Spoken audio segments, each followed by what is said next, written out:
Hello, it's Aaron from Holdcroft Nissan, and today we have got the first of our Nissan JUKE Hybrids, the new for 2022 model, in our showroom. And today we're going to be taking it out for a test drive and we're going to be looking at what has changed with this car. But from the front, the easiest way to tell that it's a hybrid JUKE is actually this little bar that runs across and the bottom of the front grille. You can see that the V-motion has been slightly cut away at the bottom to give it more of an aerodynamic feature and also quite a strong presence on the road. Now, with this being a Tecna, this is one of the top models that you can get. The only one above is a Tecna Plus.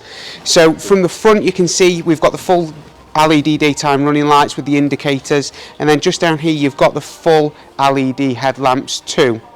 Now you've got the new Nissan badge, and just underneath is your camera, which gives you that front vision as well. Under the wing mirrors you get the side vision from inside the car, which we'll have a look at later. Now under the bonnet we've got a 1.6 automatic, which is a DCT gearbox, so that is going to produce about 143 brake horsepower in combination with the battery, and the battery shall run anywhere up from 0 to 34 miles per hour, giving you that full electric driving experience and obviously saving, which in today's economy is an absolute must. But from the front it is a very pretty car and we are super excited to get in and have a go with this vehicle.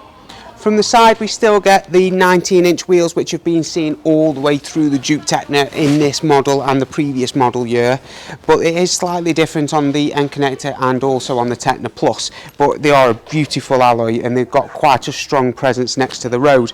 Now from the side, to notice that it's a hybrid, you'll just see this hybrid emblem here, and obviously that looks really pretty all the way down the bottom as it blends in with the lines. All the JUKEs from the end connector grade, so all the hybrids have got intelligent key with the new design too. So as you walk up, you'll notice when you lock the car, the wing mirrors fold in. When you open the car, the wing mirrors don't fold out because that is on ignition. And then we can get in and have a look. And as we can notice, this beautiful leather that the car has got, and that's obviously all the way through the front and the back on this model. And the seats are bucket shaped, but they are extremely comfortable and very easy, and I can manoeuvre using the handles just around the bottom and around the side. But from first impressions it's very nice. What is really different though from the old JUKE is actually the dashboard. So as you can see on the left hand side we've got the EV battery information. So here we can see when we're regenerating at the bottom, just in the blue, and then we can see on the green that is where we're using the battery for its best economical condition, and then obviously further round you've got the power. You've still got the same size TFT monitor in the middle, which gives you all the information such as seat belts, energy flow for the battery, and your compass, your satellite navigation, information, radio channels, mile per gallon. And on the right hand side we have got the full, obviously, speedo with the fuel tank. And what's interesting is down the left you can actually see how much charge your battery's got, so you'll know exactly where you are for fuel and for electricity. Starting from the bottom, one of the biggest features, which is one, I've driven EVs for a long time now, and it's one of Nissan's greatest inventions, which is actually the e-pedal. So effectively what we do is we push this little blue button, and down on the dash it tells you that the e-pedal is active. Now what that does is it effectively puts the brakes on, so every time you take your foot off the accelerator the car is automatically going to start braking for you, and it brakes at a better sort of velocity than any human can. And it will also bring you to a complete stop. So every time you're taking your foot off the accelerator the car is regenerating energy for the battery. So my advice would be get used to it because it's fantastic and you'll need to use it. Now moving up, we've obviously got the electric handbrake and the drive modes, which was on the existing model of the car. And just down here you can always tell just nice little subtle changes that they've done, which is bringing a different colour mood lighting. So we've got this around the gear stick and also in the door cards too. And then moving up here we've obviously got the start for the ignition, and we can turn the car on and off. And then just down there we've got the USB, which is going to allow us to use Apple CarPlay and Android Auto on this huge screen up here.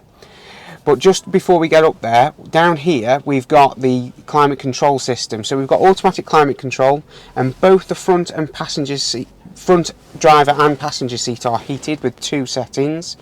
And then we've got the fan speed, but one of my favourites is obviously the heated windscreen in the winter. That is absolutely awesome.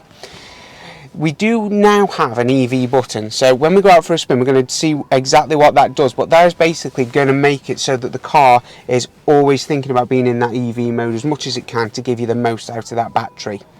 And just up here on the screen we have got the full camera which I was talking about earlier, so that gives us a full 360 monitor around the car, but also gives us pedestrian braking systems as well as emergency systems internally, so that when we're either driving forward, you'll see this little yellow box that's coming up. That's telling us that there is something there, but it's not being picked up by the parking sensors. Okay, and then on this screen you've got your DAB.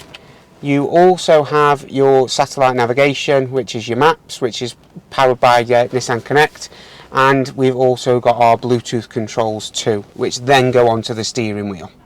Starting with the stalks, we've obviously got the indicators with the soft touch for 3 indications left and right, and we've got our automatic lights and fog lights. On the right hand side we've got our automatic wipers with rain sensitivity and the rear windscreen wiper too.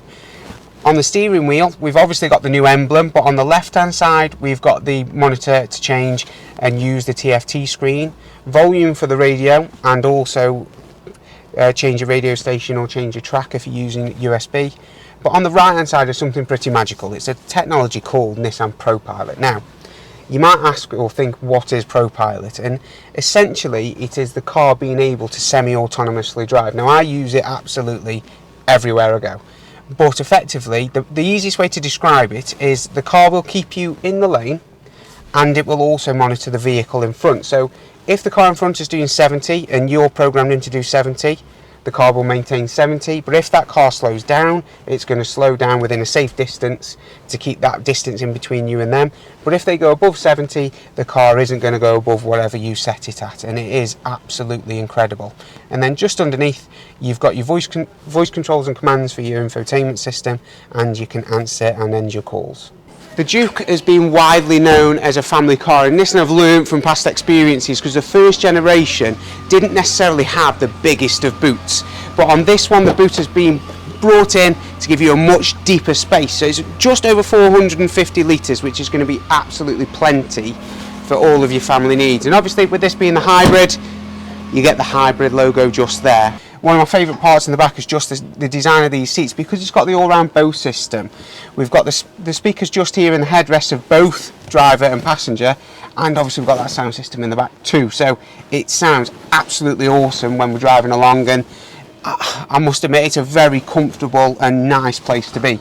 Right then, so let's take this little beauty out for a spin. I mean, first thing I'm going to notice is just how quiet this car is as we come out. We've obviously got those parking sensors going off there, but it feels very, very smooth, I must admit, and a very nice place to be. So once we get out we'll see how we go. So I can feel that the engine has just cut out and I'm now in full EV mode as we drive off. So we've got enough charge to be in EV mode, and what I want to do on this drive is get used to the e-pedal. Now, because the car has just literally come out the showroom, we need to get some charge in. So moving forward down as we go around this drive, I just want to be using that e-pedal to generate some charge, which it's just been doing, and then all of a sudden I can hear that the engine noise is completely cut out and we are in full EV mode. So first thing we're going to notice is that we've lost no comfort when we're driving this. The old Juke was always known as a very comfortable car, and even though it's got those 19-inch wheels, we're really not noticing anything as we're going over the typical potholes that we see on the UK roads. Seeing this battery charge fluctuate up and down as the battery's being used, and realistically, if I can remain on this around my little around town journeys, I'm never actually going to use the petrol engine. So how much is that going to save me in terms of pounds and pence in my pocket is actually going to be quite phenomenal. Okay, so one of the things I want to try out is actually the throttle response. With it having that EV battery, we should have some quite decent torque assist, and wow, yeah, and we do. So as we can see, as we pull off from there, it's just instant torque straight from the get-go, so I've got no hesitation in pulling out in corners, in pulling out at roundabouts. I must admit that is absolutely phenomenal, really. I'm really impressed with how that has worked. Well, so that was a really good sort of 20 minutes out. I mean, we've tried it on a few different roads. We've tried it on urban, extra urban, and given it some beans. So obviously when we go over that sort of 34 miles an hour, the engine kicks in and it revs really, really well. We don't seem to, what we find sometimes with auto gearboxes is they will rev really high in order to drop that gear, but this has got that really, really good natural sort of rhythm as it's going through the gears and it's picking it up.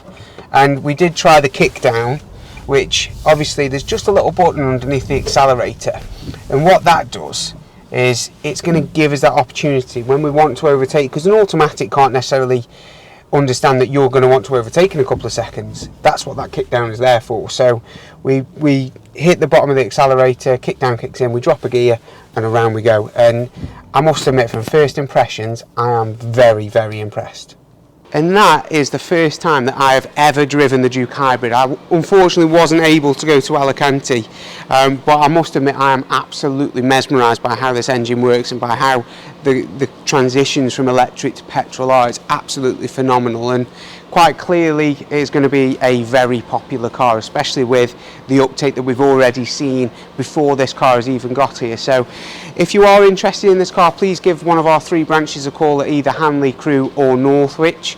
But you can also get in touch with us via our social media channels, through our YouTube links, through LinkedIn, and obviously on Facebook. But if you need anything at all, don't hesitate. We are well known as one of the best Nissan dealers in the country, and I'm sure one of our team would be absolutely delighted to assist you with your buying journey.